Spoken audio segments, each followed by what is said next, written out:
mean, median, and mode, a bunch of practice problems for you. The quiz is going to be exactly like one of those practice problems.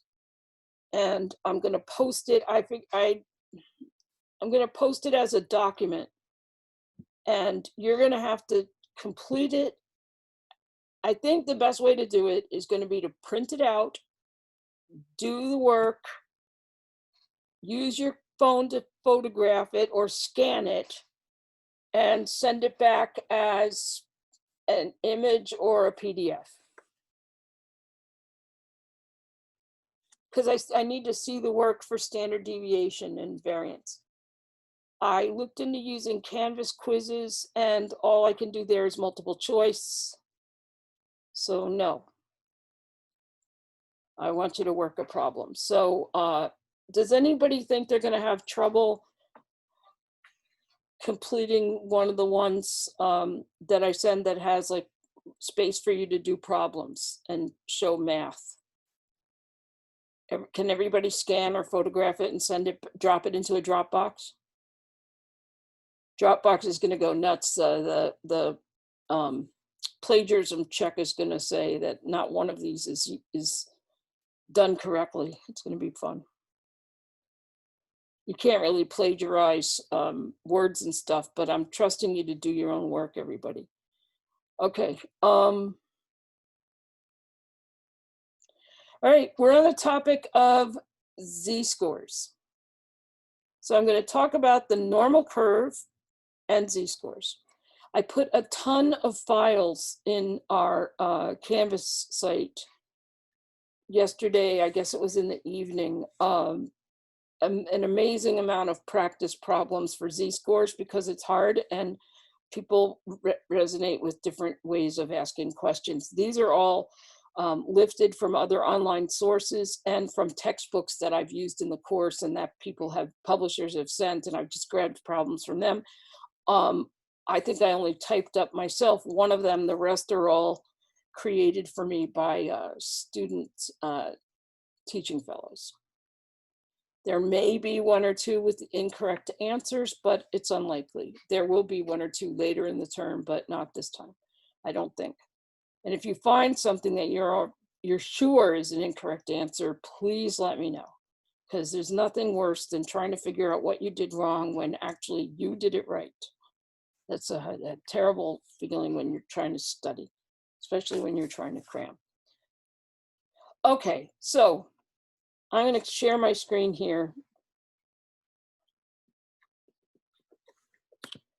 and probably be shared for the rest of the course, the rest of the day.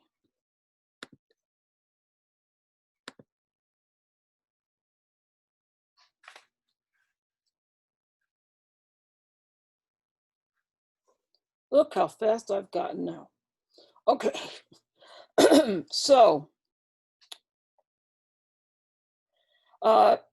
think about a normal curve with a mean.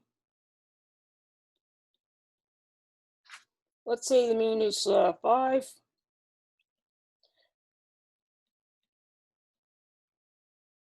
Sometimes you'll see it written like this, mu or x bar.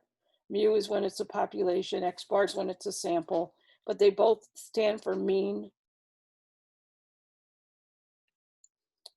And S, which when it's a population is that.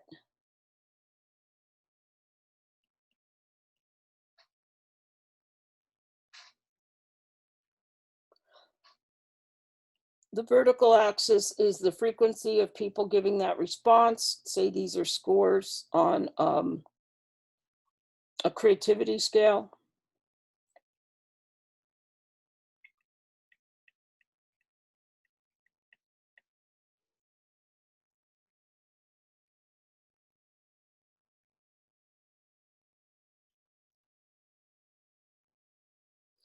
Plus 1 standard deviation above, plus 2, plus 3. That says plus 1 SD, plus 2 SD. I'm sorry, it's a mess. Plus 3 SD. I wish I could type on this app. It would make my offerings here a little better. And then you also have minus 1 SD. I'm going to put SD here so that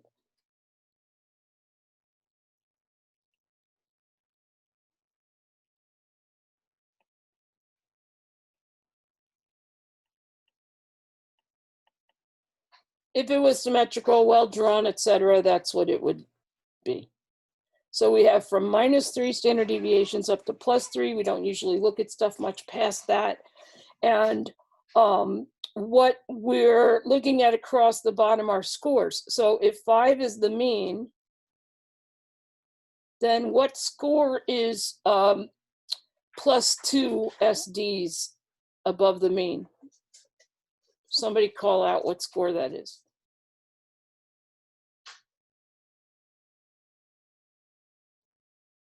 Okay, let me help you again. The mean is 5. The standard deviation is 1.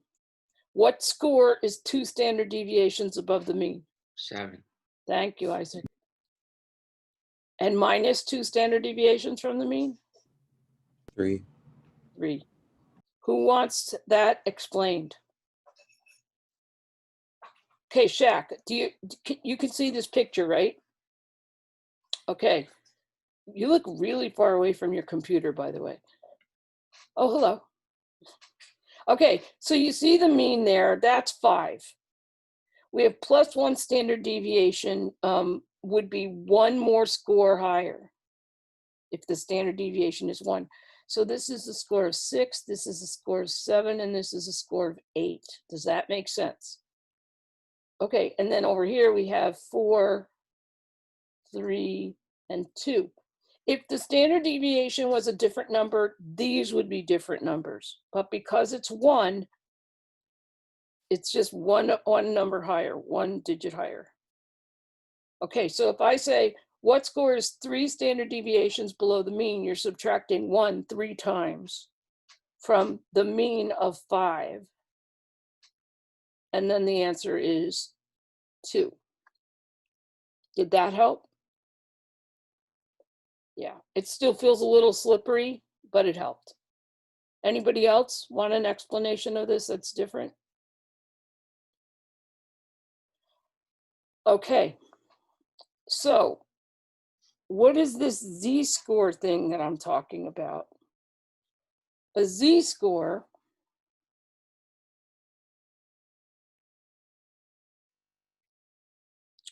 is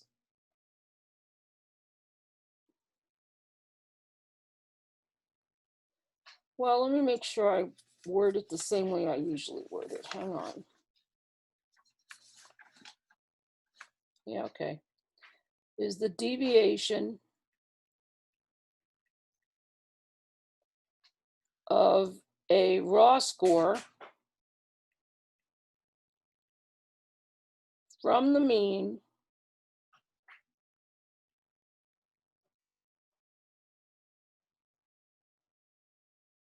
in standard deviation units.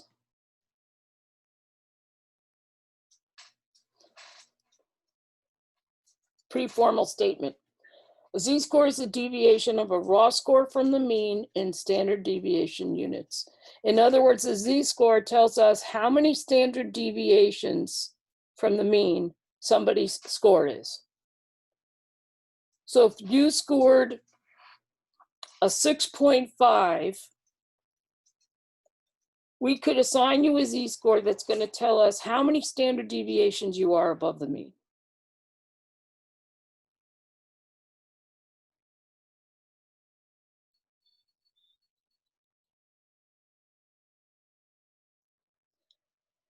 And we have a formula for z-score.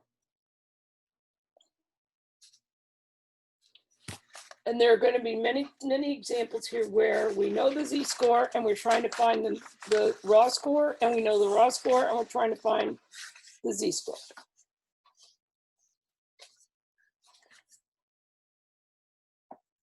Yeah, now's a good time to do formulas. Wait, can you explain the raw score? Sam, you're completely breaking up. What did you say? Can you explain the raw score? All I can hear is raw score. He wants you to re-explain the raw score. Oh, raw score is just the score, the actual data that somebody gets. So if you scored a 6, that's your raw score.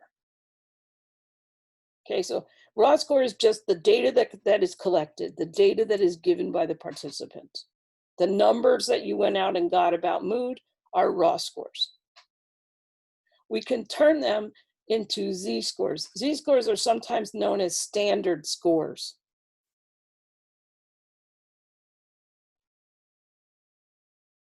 I'll show you why here in a minute, but let me get these formulas up here.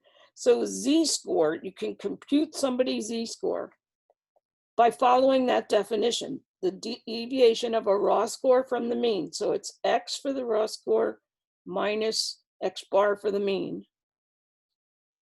That's the deviation of a raw score from the mean. In standard deviation units means divide. So divide by the standard deviation.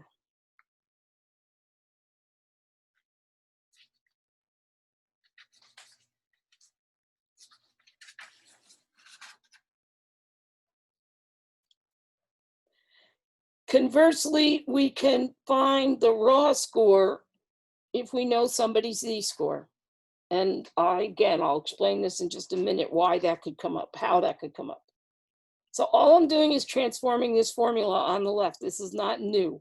It's just a different way to express that formula. The raw score, x, is equal to the z-score times the standard deviation, and add that to the mean.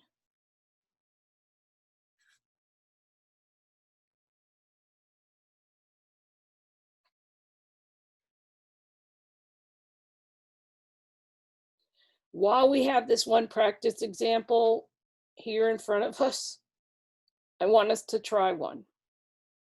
So we can try to figure out the z-score of a raw score of 6. The mean is 5, the standard deviation is 1. These answers are trivial, but it's practice for the concept. So if I want to know the z-score, we already know it's 1 because we can think that without the formula. But let's see how the formula works. If we want to know the z-score, we take the raw score, we're going to this formula here. I'll do it right here. If we want to know the z-score, we take the raw score of 6 minus the mean of 5, and we get that number and we put it over 1, because 1 is the standard deviation, which equals 1 over 1, which equals 1, positive 1.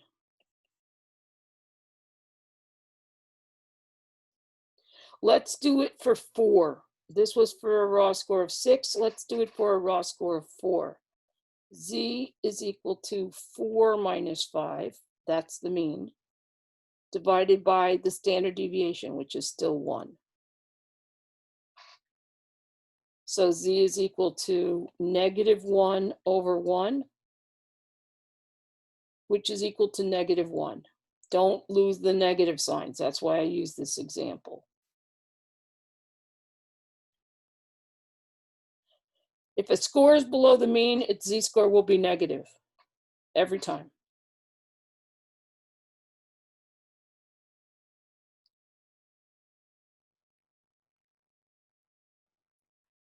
If we want to know what raw score has a z-score of 1, we just do this. X equals, this is the same problem, just looking at it from the other direction. A z-score of 1 times the standard deviation of 1, and add that to the mean of 5, which is equal to 1 plus 5, which is equal to 6. So these two problems are the same. It's just one, you know Z and you're looking for X, and in the other one, you know X and you're looking for Z.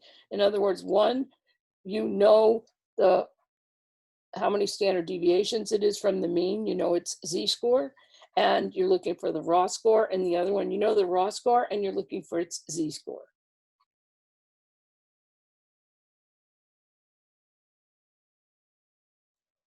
So let's go back to another picture that I put up in the last class. Where did it go? I just saw it.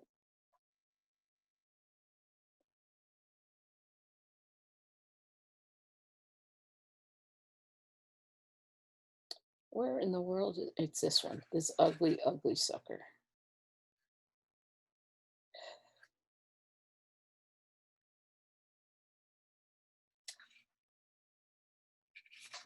I'm getting things out of the way.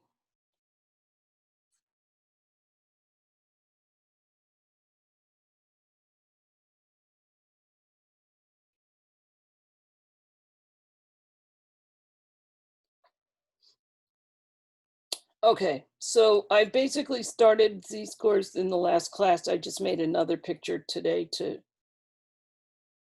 reiterate. But this one shows us for every normal curve, the percentages of scores that are between the mean and 1 standard deviation, between 1 and 2 standard deviations, and between 2 and 3 standard deviations away from the mean.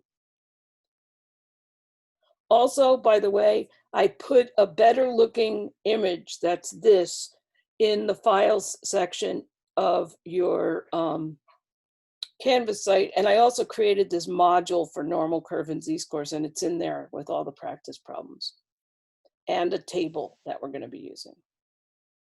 Can you only do Z-scores for a normal curve? Yes. Okay, because it won't work. Right. Because it depends on these percentages. And if the curve isn't normal, the percentages won't be right. Like if you do a skewed curve at one end, at the low end, you know, where the little tail keeps going, those percentages of scores between 2 and 3 standard deviations, for example, are going to be extremely low. And if everybody scored up really high and it was within a standard deviation, then that percentage would be really high. Okay, so here's what we can do with Z-scores. So you can tell what percentage of people scored between 2 scores because of the normal curve. Now, again, I'm not saying that we need to care about this. I'm not saying that this is some big revolution that you've always wanted to know the answer to. I'm just saying this is a tool that gets used by some areas of psychology that are statistics based. Okay, so this is not ground shaking stuff that we learn here. It's just a tool. So not caring what percentage of people scored up to a 6, that's okay, don't care. I don't care, but we have to learn the tool. So in this situation that we've been doing, where the mean is 5 and the standard deviation is 1, we can see, well, so what percentage of people scored below a 6? And to do that, we look at the normal curve or a z-table, which we're going to do in a minute. But when you look at the curve, you can get the answer to this because a score of 6 is, I'm going to use a different color, hold on. A score of 6 is right here. 1 standard deviation above the mean. The mean's 5. So if you're 1 standard deviation above the mean and you have a score of 6, then we know that the percentage of people who scored between 5 and 6 is 34.15. So what percentage of people scored below 6? We know that's part of the group, but the other part of the group are these whole 50% of people who scored below the mean. So we take 50% and we add it to 34.15, and we get 84.15% of people scored below 6. Don't care. But now let's change it to IQ. You might care what percentage of people have an IQ below yours. A lot of people care about that. Makes them feel good or bad. but they have a little emotional investment. One of the things that this gets used for is to decide how many students they're going to accept into gifted and talented sections in schools. How many students they're going to accept into honors programs in colleges. That's more toward you, so let's go there. So let's say they only have room for 30 students in an honor section. So they need to know what percentage of the students that is. And then they know the information that's in the curve, these percentages. And you can go from the percentage, get the z-score, and use the formula and turn that into the raw score. And that's the sort of thing you're going to learn the rest of today. So the question is, how the heck do I do that? How can you make this systematic for us? You'll see. We're going to do a bunch of practice ones. We're going to start out really simple. Okay, so let's say that you have, we're going to turn raw scores into z-scores. Okay, that's going to be first.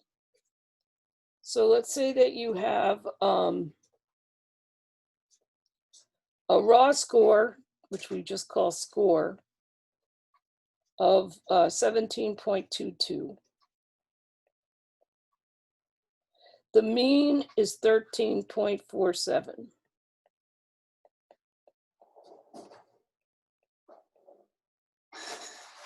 The standard deviation is 2.45.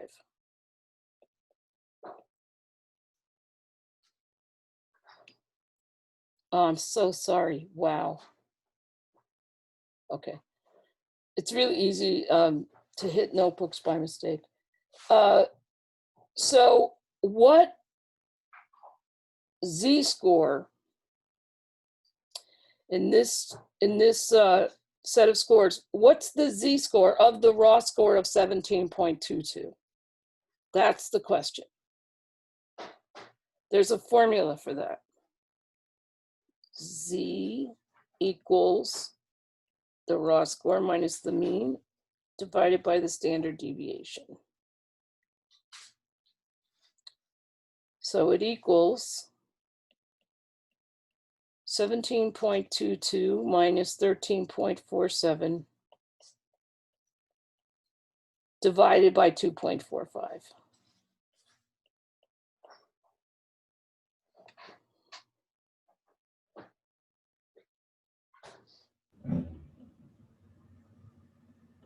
$1.61. That's not what I have, but I could. I have 1.53. Yeah. Who else got that? Did anybody get 1.42? It's rounding. The calculator I used probably rounded different than yours because I did this a long time ago. So you probably have calculators that carry out to more digits now. What did you get as the fraction? What over what? Because I have 3.48 over 2.45.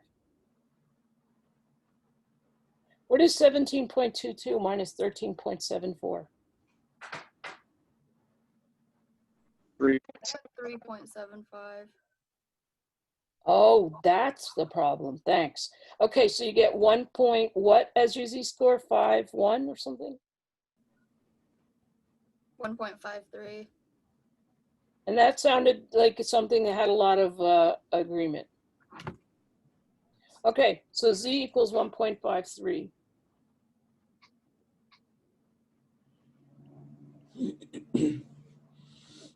Okay, now let's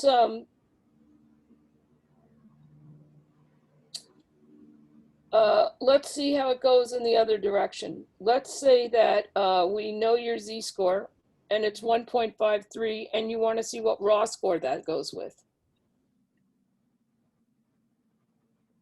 The raw score is equal to the z-score times the standard deviation, get that and add it to the mean.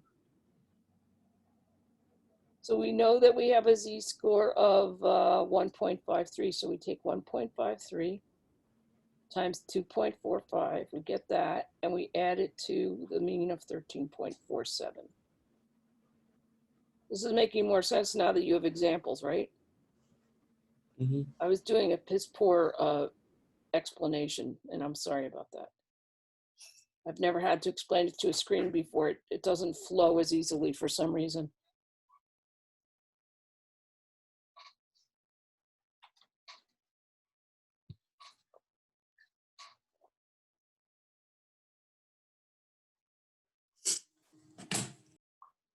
And I'm just guessing, but the answer is probably 17.22, right? Okay. So you've just seen an example of if you know somebody's raw score, you can find their z-score. If you know their z-score, you can find their raw score, as long as you also have the mean and standard deviation. Okay, let's do another example. Actually, let's just use a whole other page. Okay, we're going to go from z-score to raw score. So somebody has a z-score in a different distribution of scores of 1.76. In other words, their score is 1.76 standard deviations above the mean. The mean is 19.43.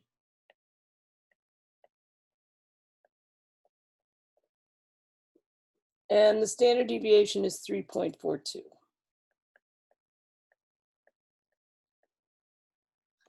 And we want to know their raw score.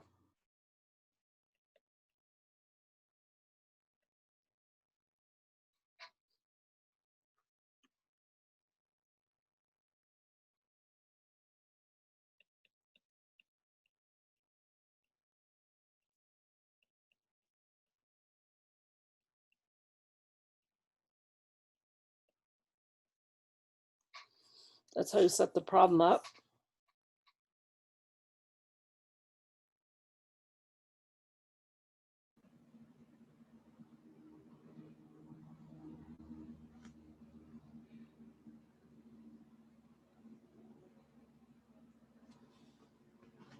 So what's 1.76 times 3.42?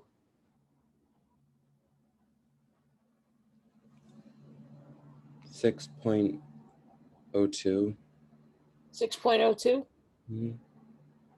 Okay, at least we have agreement. And you get that, and you add it to the mean of 19.43, and then you get their raw score, which is what, 25.45? Yeah.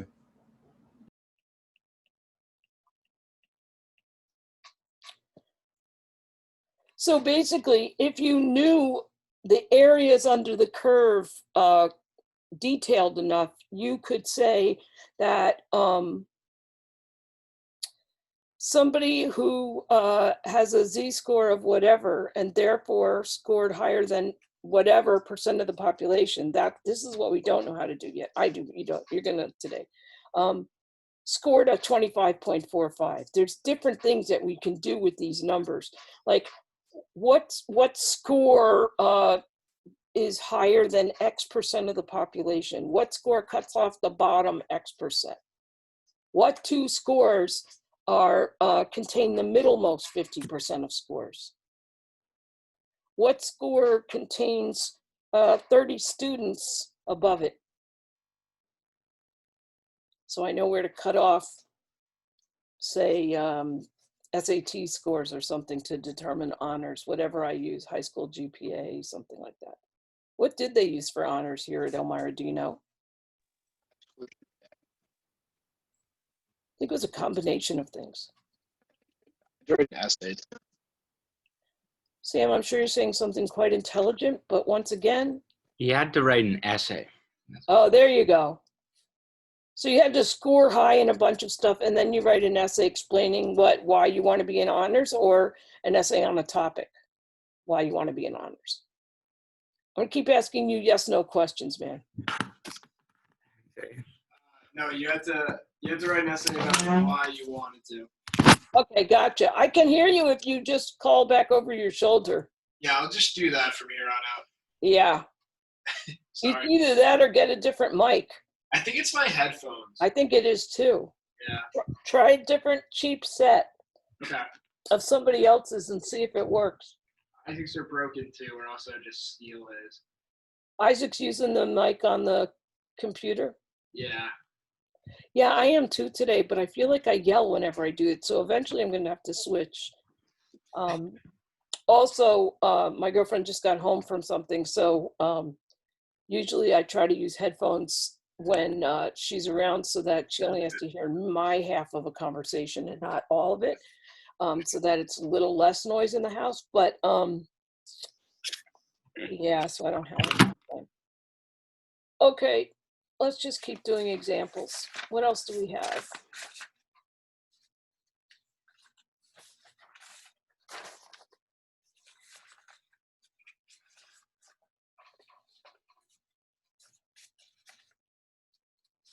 All right, what we're going to do now is learn how to use the normal curve table. Did you see my message about how you needed to have one available? I gotta actually open mine up. I don't have it available. Just wait.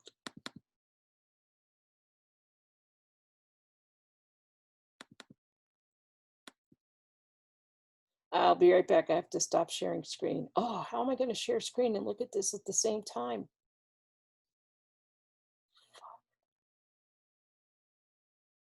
All right, we're going to just be going back and forth from screen sharing to normal curve.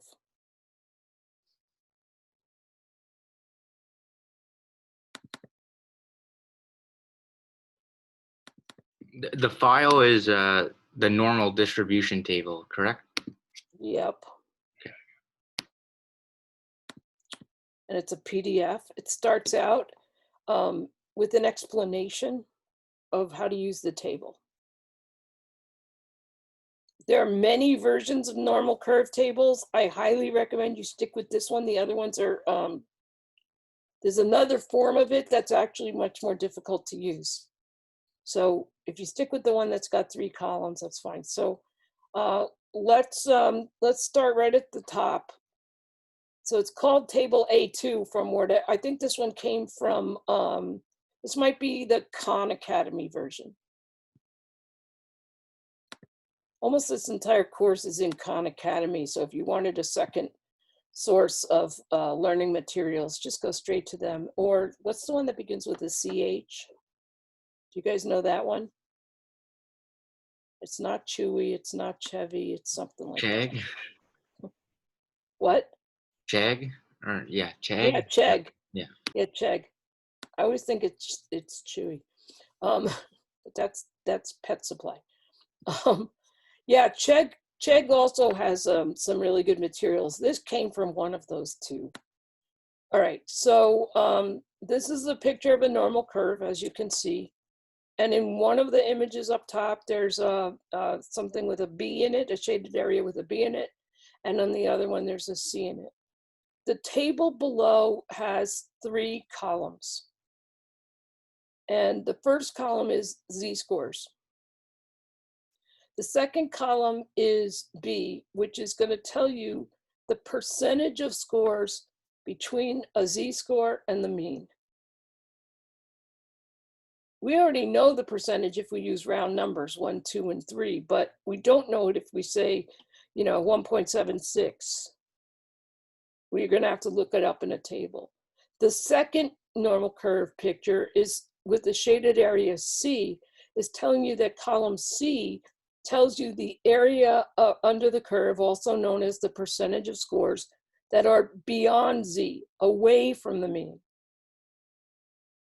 Okay, so we have one column that tells us between the mean and Z. We have another column that tells us beyond Z, away from the mean. What we don't have is a column to remind us that 1/2 of this curve is 50%, and you might have to add that in depending on the question. Okay, so you have to remember sometimes what you have in these columns isn't the whole question. Sometimes it is.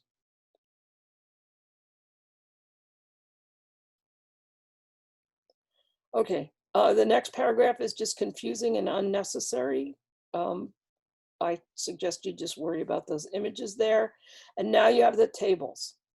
So it says continued, but it just continued from the text above. So the three columns are there, A, B, and C. A being the z-score, being the area between the z-score and the mean, C being the area beyond the z-score. Notice that you get that repeated 3 times, like, so you have 3 sets of that.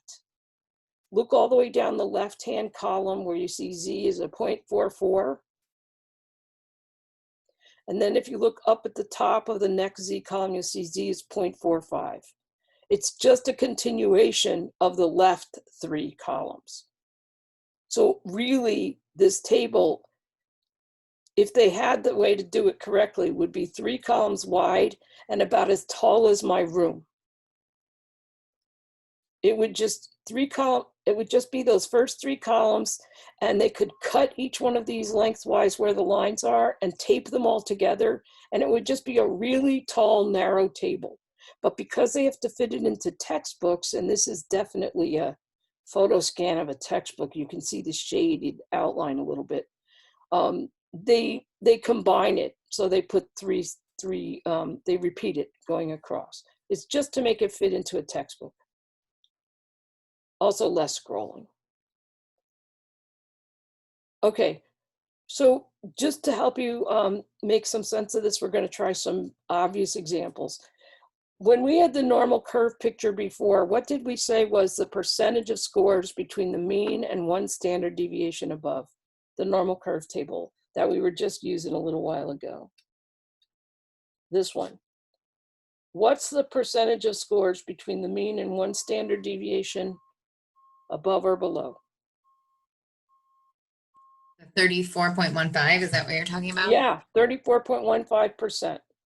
Okay, so now that was for a z-score of 1 standard deviation away from the mean. So now look for a z-score of 1 on the table.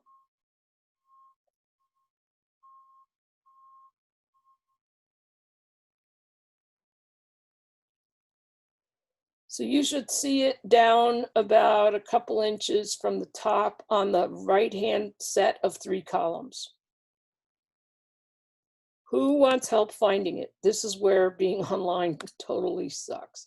Who wants help finding that z-score? This is not a time to be shy, please. So everybody can see the z-score of 1. Grace, are you with us? Elijah, are you with us here? Yeah, I found it. Okay, Grace? Hi, Grace. Yeah. Okay, good. Thanks. You can go dark again. I just needed to know. All right. So we look at the z-score of 1. The next column tells us the area between the mean and z. We just did that. We saw in the picture it's 34.1, whatever it is. I made it up, so I said 34.15. So when you look at it, it's 0.3413. That's the proportion of the area. But if you want to turn it into a percentage, you multiply times 100. So 34.13% of scores are between the mean and 1 standard deviation above the mean, a z-score of 1.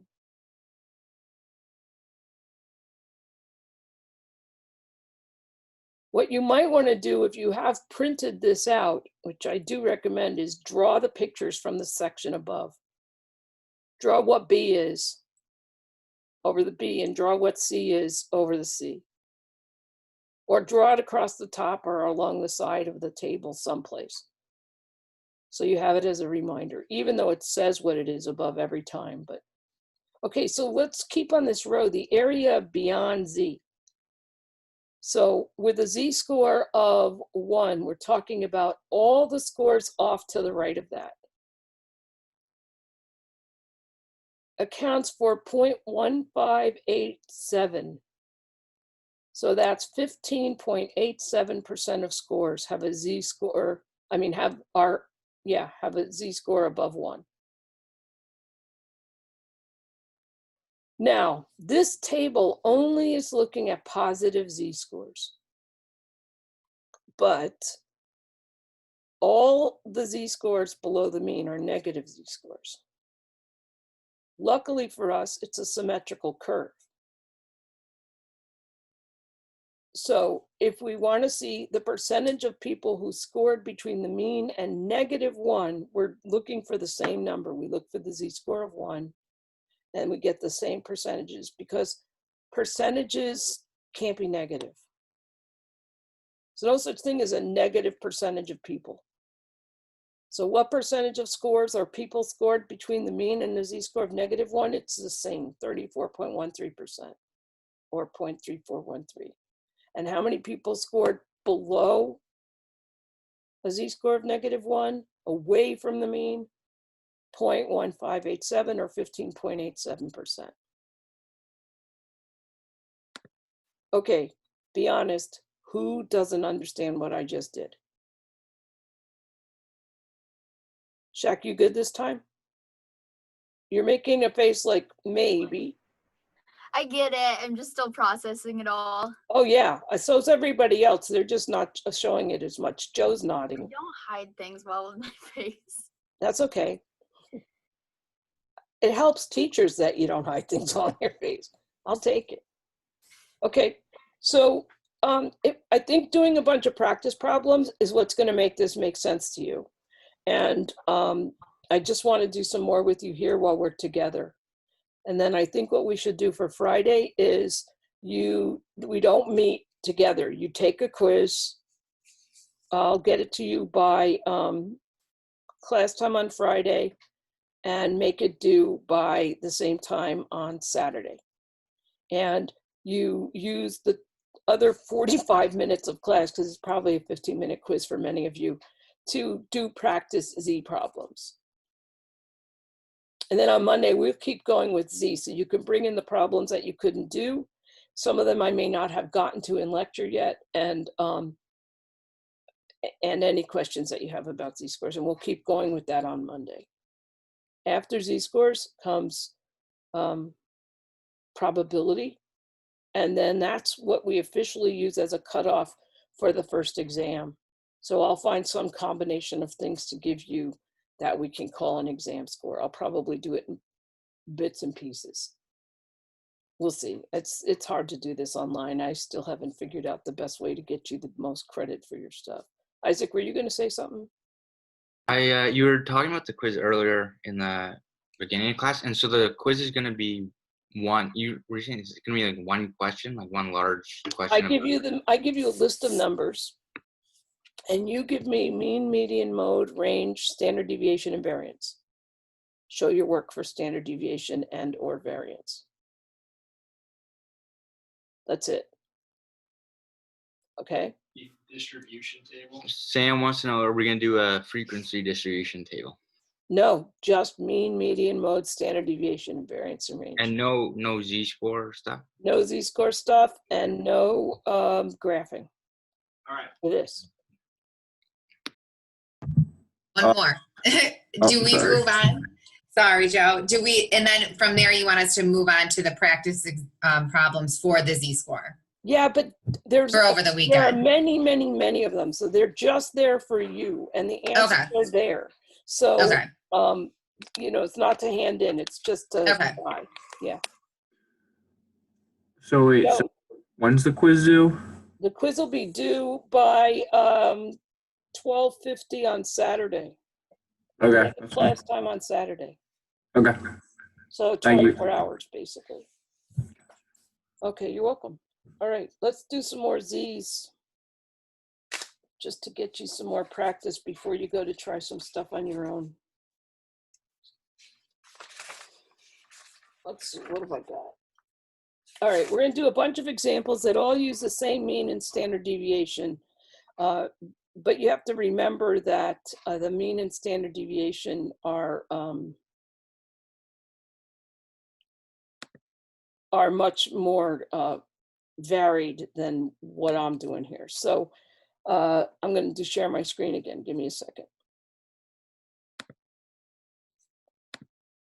Every time I switch back and forth, we have to do this. It seems ridiculous.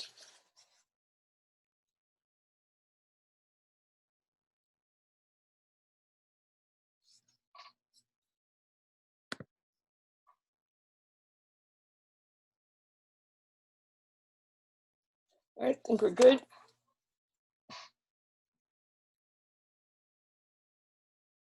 Okay, we'll try some down here. Okay, so the standard IQ test that you normally think of, there's a few of them, but one of the ones that's used all the time, and I'm sorry, I don't remember the name of it, the mean is a 100. And its standard deviation is 16.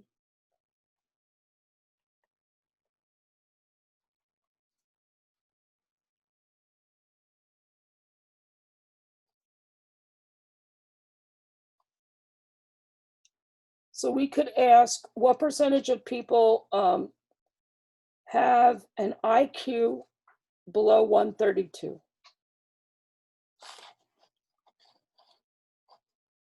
I have no idea what just happened. I'm not even in the same applications anymore. Wow. What percentage of people have an IQ below 32?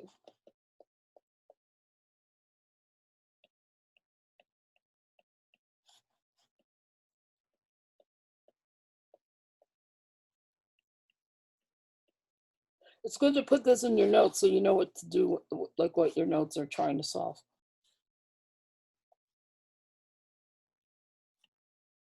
X bar is 100. I'm sorry, I forgot to put the bar on it. It's there now. Standard deviation is 16. And in this problem, the score is 132. Here's what I highly, highly recommend when you do these problems. Draw the picture. So take a picture of a normal curve. Put the mean in there always. And you're just going to put a line for where the score is. 132 is above 100, the mean. So draw the line here. It doesn't matter how far away it is. And say x equals 132. And then try to draw in what you need to know. In this case, you need to know percentage of people. All the percentages of scores, therefore, people are in the curve, right? They're in the curve. They're in columns B and C. That's what columns B and C are, the percentages of people or the percentages of scores. So what we want to know in this case is all of this, all percentage of people with an IQ below 132. And then I draw in what column I need to do that. So we have a problem because there is no column that gives us this number. We have two choices. We have a column that can give us this area here between the score and Z. And we have a column that can give us this area here above the C. We don't even have a Z-score yet, but we can do a formula for that. So let's say that I wanted to use this area between the mean and Z. That's column B.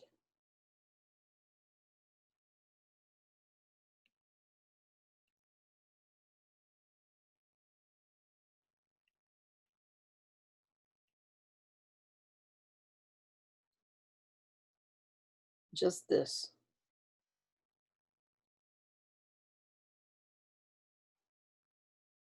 But never fear, because we already know how much that area is below the mean. It's a bell curve, it's a symmetrical curve, so that's 50%. Could we just use the table like that?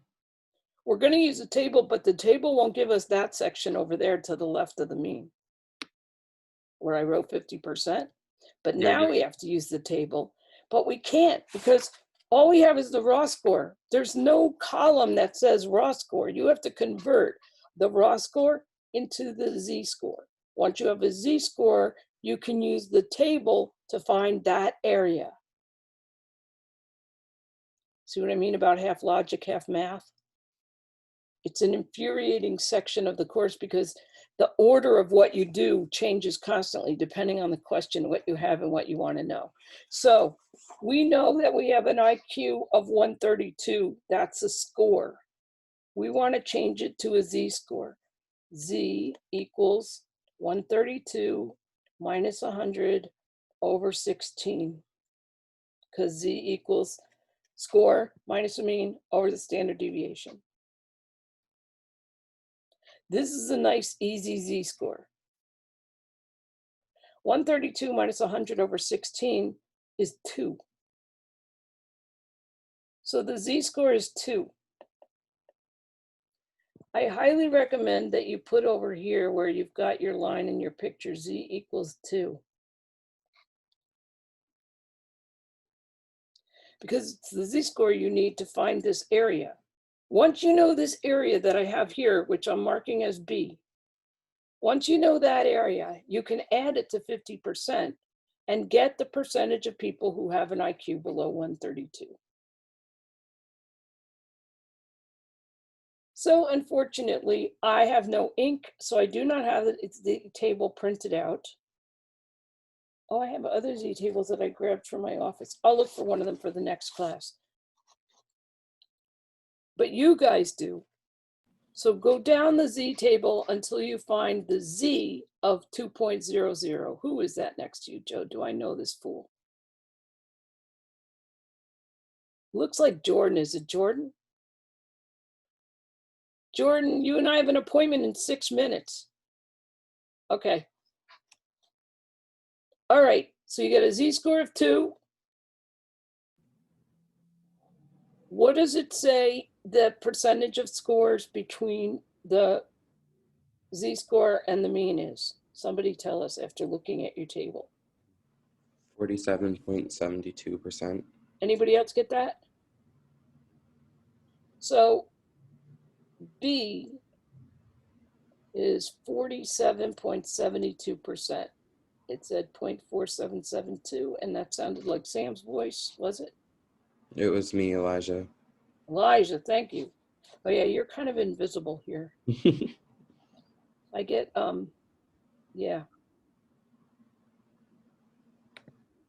Okay, so B is 47.72%. Elijah, take it home. What do we have to do to this score of B to find out the percentage of people who have an IQ below 132? Is it 47.72%? No, wouldn't you have to subtract it from 50? No, you have to add it to 50 because see the yellow area on the screen? Yeah. That yellow area represents all the people whose IQ is below 132. And now we know that this B area is 47.72%. And we have to get the whole yellow area. So we have to add it to 50%. So the answer is 50 plus 47.72, which is 97.72%. And that actually makes sense if you know IQs. If your IQ happens to be 132, your IQ is higher than 97.72% of people. Which should make some of you feel good. You can do the same for your IQ. We just picked 132 because it was a nice, easy example to start with, because it gave us a round number for Z. But as I go on, I'm going to be doing less friendly numbers and more complex questions. I'm thinking maybe you should hold off on most of the Z-score practice problems. Just do the ones where I've already shown you examples of how to do that type. But there are others that that we haven't looked at yet. like how to find the percentage of people between two scores that are on the same side of the mean, that kind of stuff. All right, so Friday, you're gonna do the quiz and get it in by Saturday at 12:50 p.m. into a Dropbox. I'll put the quiz up on Friday morning and or late Thursday night. And we're not meeting as a group. Instead, it's asynchronous Friday. And I love those days. And Monday, we'll keep moving along with more Z-score stuff. Okay, any questions before we take off? All right, I'll see you guys on Monday. Let me know if you need to have any kind of a meeting before then. If you're completely stuck, I'm happy to meet with you and go over some of this stuff. Okay? So long. Thank you. Sure.